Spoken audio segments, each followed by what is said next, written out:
Realizing the painting was stolen, the museum panicked. It closed for an entire week. It became a global phenomenon almost instantly. When it reopened, thousands of people stared in line just to look at the bare hooks on the wall where the painting used to hang. So France entered in a 2-year rabbit hole. Detectives immediately started working on the case to try and understand the people behind this. Next time something doesn't go as planned, instead of overthinking and doing all sorts of stuff, just ask yourself, okay, what's the first thing I can do to make progress in this stuff? Okay, what's the first task, the most effective task I can do to make progress? And start from there and keep asking that, and you'll see that you'll immediately get the momentum right back.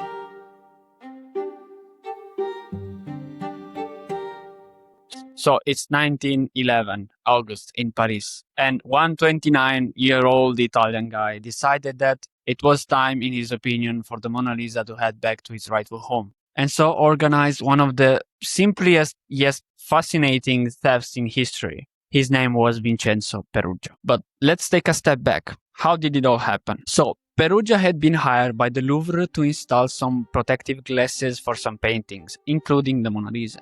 And while there, a strange idea came to him. What if I do something extremely legendary for my Italian brothers? So that day he decided the Mona Lisa was going back home. And seeing the fact that he was working there, he knew the museum's layout and security weaknesses perfectly. So he decided it was worth the attempt. As you can imagine, security wasn't a big thing back then. The Louvre wasn't what it is today, which meant fewer people who could have caught him. And so it was an easier job, quote unquote, compared to now, obviously. So the Louvre was closed on Mondays. Vincenzo Peruggia knew this, and also normal people knew this. But Vincenzo Peruggia had other plans. On a Sunday, he entered the Louvre dressed as an employee and hid in a closet until the following day, Monday. And so Monday came. Peruggia walked into the Salon Carré, ripped up from the wall hooks the painting, bringed it into a service staircase. There, he stripped the painting off of his golden frame he had previously created also, and wrapped it into his worker dress, and headed for the exit. Everything was going as planned, smoothly, until he realized he was locked in. He was blocked. The door wouldn't open. Tried different stuff, but the door wouldn't open. The door wouldn't open. Then heard a person coming towards him. So scared, acted as a normal person who was just locked in, and asked if this fellow worker could help him. This fellow worker, thinking Peruggia was just a normal employee, chose to help him, and so unlocked the door for him. And so Peruggia was out within minutes with the painting. The fun fact is that people didn't realize the painting was gone until 28 to 24 hours later. And how did he realize? I'm going to explain it to you now. So Peruggia played it really smart, because in that week, photographers were taking off the walls painting to go take official pictures of them. So missing pieces of art on walls weren't considered weird. It was considered normal, quote unquote. It was, if some piece of art was missing, it was assumed it was with the photographers. But that lasted until the following day. Photographers themselves showed up at the Mona Lisa painting, realized they didn't took it, and realized that it was stolen. Because if they didn't took it, who did? Realizing the painting was stolen, the museum panicked. It closed for an entire week. It became a global phenomenon almost instantly. When it reopened, thousands of people stared in line just to look at the bare hooks on the wall where the painting used to hang. So France entered in a 2-year rabbit hole. Detectives immediately started working on the case to try and understand who the people behind this. French police closed borders. It is believed also offered $250,000 to people who could help solve this issue. Initially, also famous people like JP Morgan and Pablo Picasso were accused of interest in stealing this piece of art. But eventually the accusations collapsed because obviously they weren't. The guy seemed to have disappeared for 2 years. Vincenzo Peruggia held the painting for 2 years straight in a wooden box. Basically, it had wood on top and the painting was below, underneath. And that lasted until one day he decided to make a move. He wanted to return the painting to Italy, we said, right? To Florence. So in November, made his mistake. Using the alias Leonardo Vincenzo, wrote to an antique art dealer in Florence named Alfredo Jerry. But Jerry wasn't really into it. Something was off. Jerry was suspicious. So when Vincenzo Peruggia arrived in Florence, Jerry brought the head of Uffizi Gallery to check if the painting was real. So they took the canvas, looked at the back of it, and realized it was the original one. Contacted the police to arrest him.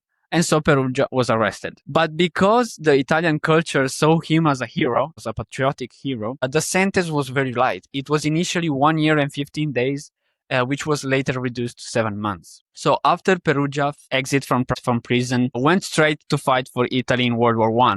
And after that, went back straight to France to open a paint shop. And it is believed also went back to the Louvre to stare at the Mona Lisa, maybe to bring back old memories, or who knows why. But what a man and what a story. Some stuff you might find interesting. In 1932, an unverified but famous journalistic piece claimed that Perugia was just a pawn for an Argentine conman who didn't care about the painting at all, just cared for it to go missing for a while so he could sell 6 pre-made high-end fake versions of the painting to Americans for millions, who believed that they were buying the stolen piece, the authentic stolen piece. Have strategic thinking. So Perugia wasn't attempting this crazy theft because he didn't plan stuff. He was ready. He knew what he was doing. It wasn't a case it was such a big deal and lasted for that long. Hired by the Louvre, learned their system, their weaknesses, and established a plan on that. He also didn't do stuff with the painting. He didn't try to sell for millions of dollars of stuff. He just kept it in a false wooden box there for years before doing actually something. So yes, we could say that he had strategic thinking. But how do you get strategic thinking? And most of all, what does it mean, strategic thinking? It's the ability to play with variables to get a preferred outcome. So let's say you want to get jacked, you want to get fit. That is your preferred outcome. Your variables will be the food you choose to eat, the person you surround yourself with, the environments you choose to participate in. Do you go with a PT? Do you go on your own? These are all variables in your control. So if you adopt a strategic thinking approach, you are going to influence all of these variables. You will have more than this, but this is just for example. You're going to influence what you eat, what the people you surround yourself with, the environment you choose to participate in. Do you go alone? Do you go with a PT? You're going to influence these variables to get your preferred outcome, which is getting jacked or getting fit. Because if you start thinking strategically, you start analyzing every possible opportunity. You start thinking out of the box. You start playing with every variable to its natural end to understand it if it could serve you. You also have more creativity. You also be more playful if you get to play with variables, which will allow you to mix them in ways you couldn't otherwise have, which will bring you to your outcome easier or you'll make your outcome bigger. So what's your preferred outcome? And which variables are you going to play with to get your preferred outcome? Think like a medieval strategist in war times, which brings me to the second idea. What do you do when your plan doesn't go as planned? Do you panic? Do you improvise? Do you have other ways to solve the issue? My fucking dog. Here. I want to record. Listen, this motherfucker. Anyway, I hope I can fix this audio in the post-production. If not, fuck me. Anyway, what do you do when your plan doesn't go as planned? Do you panic? Do you improvise? Do you have other ways to fix the situation? So let's take, for example, Perugia.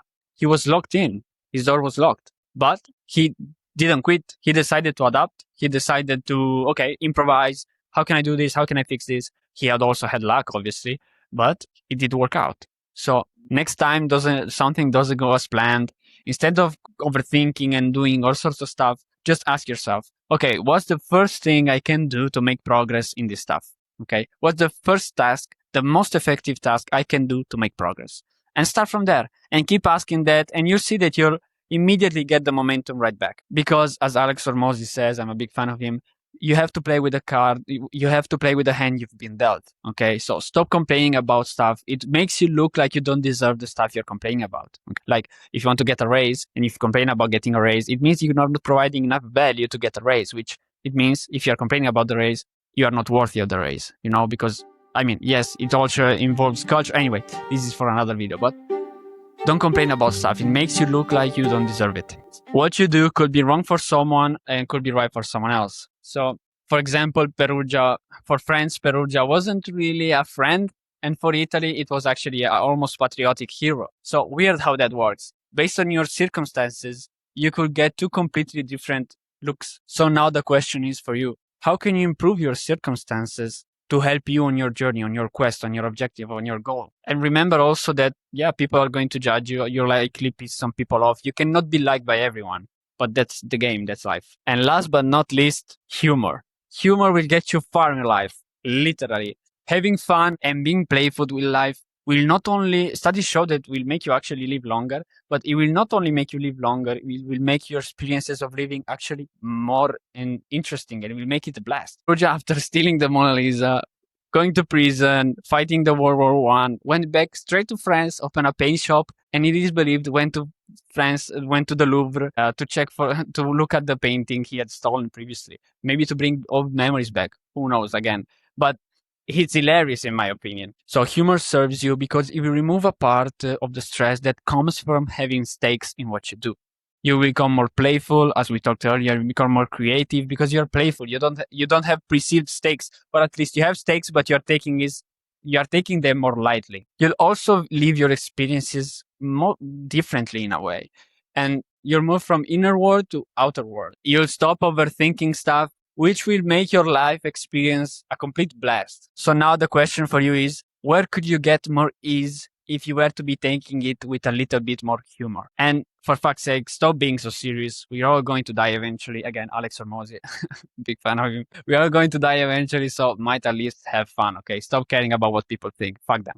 So in the end, I hope the story of Vincenzo Peruggia, the Mona Lisa, and all the ideas were interesting, inspiring, and maybe spark something in you. Hopefully not something stealing related or with regards to stealing, but something that adds to society. And that was it. Remember that life is made to be lived, and until next time, take care. Bye bye.